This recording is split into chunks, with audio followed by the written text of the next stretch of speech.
Child, the heart being deceitful part two, because obviously I forgot to tell you some things that I needed to tell you because there are so many sides to the heart being deceitful that I want y'all to realize this too. Sometimes the way y'all think the heart is deceitful ain't the way the heart is deceitful. Sometimes the heart is naive and that makes it deceitful too. It can be ignorant to the things in the world and that will make your heart deceitful too. So while your heart is saying, oh, this person is X, Y, and Z, you're blinded to the reality of that person, right?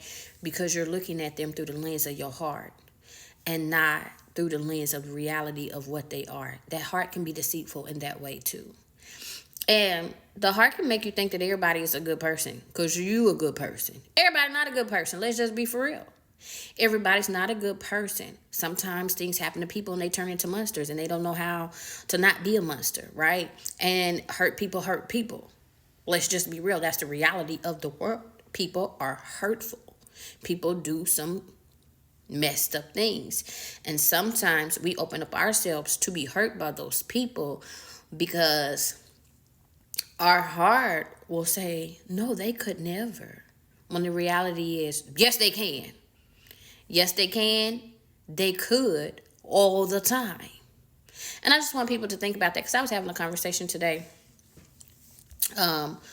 with one of my kids. We were driving and there was this man walking down the street in the rain. And I was like, dang, cuz. You know what I'm saying? And she just looked at me like, I know you're not. Girl, I'm not finna pick that man up. Nothing in me says pick that man up and get him a ride. And it's sad because my kids be wondering sometimes because I will pick somebody up and get them a ride. I have done it before and people don't normally like it. And I get it. The world is crazy. I could be picking up Ted Bundy. Who knows?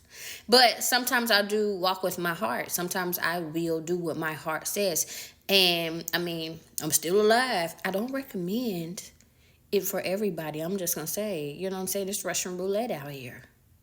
It is Russian roulette if we gonna be for real.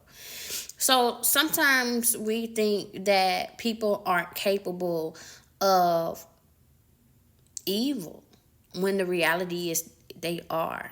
We all are. We all are if we gonna be real about it. Anyways, I got a kid that frolics, okay? And it's such a beautiful thing to see the innocence of a child, how children just walk without a care in the world, and there's so much joy and there's so much beauty there. And then as a parent, the reality sets in that somehow, some way, I have to protect all this, right? And that could be pressure.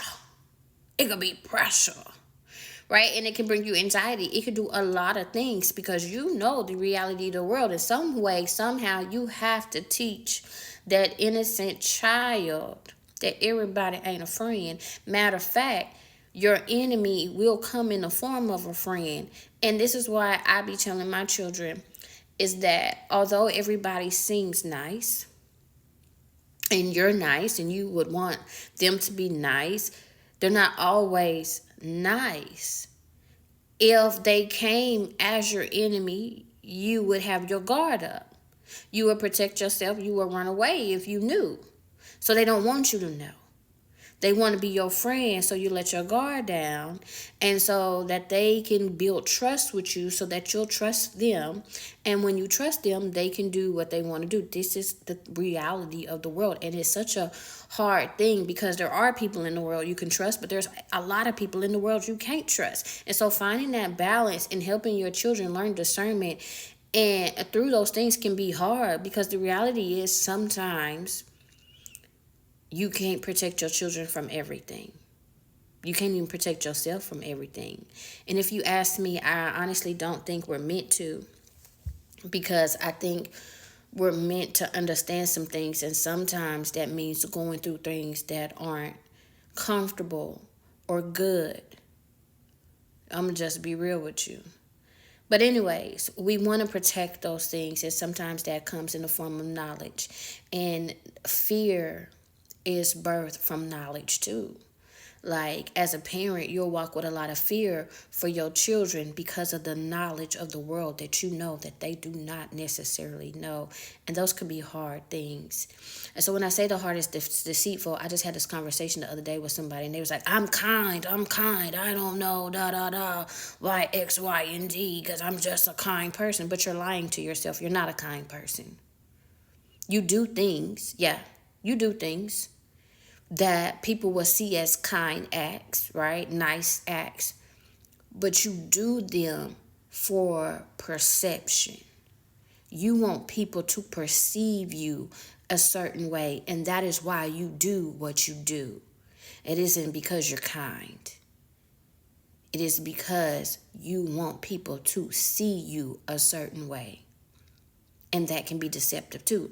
And the thing is, with imagery and the deception of the heart, is that sometimes those people who are being deceitful aren't aware that they are deceitful, because that same type of person could feel so unworthy and crave love so much that they go out and they do all these things because they want people to see them as someone who is worthy to be loved. Do you get what I mean? Anyways, baby, let me go. I just want to come back on here and give y'all the other side of the heart being deceitful, because when I see people talk about the heart being deceitful, I don't think they necessarily truly know what that means.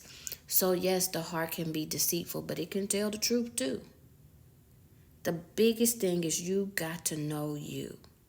Because how you know when your heart lying to you? And it comes with emotional intelligence. So be patient, give yourself some grace, and understand one thing's for sure, two things for certain. Baby, we don't know everything, okay? We gonna be some fools sometimes. We gonna be deceived sometimes. Sometimes we gonna deceive ourselves. But what we have the opportunity to do is get back up again. When we fall, we have the opportunity to get back up again. When we do wrong, we have the opportunity to say, you know what, I did wrong. And I'm going to learn from that wrong and do right, right? Ain't that repentance? Admitting what you did was wrong. My phone cut off because it tried to tell me I need to go run. Not y'all said I was fat and I needed to go get my life together. Anyways, accept what you did wrong, okay, and learn from it and move on. That is what we are giving every day, the opportunity that we open our eyes, we breathe air in our lungs, because obviously my app just said, girl, you don't even breathe right, go get on a treadmill.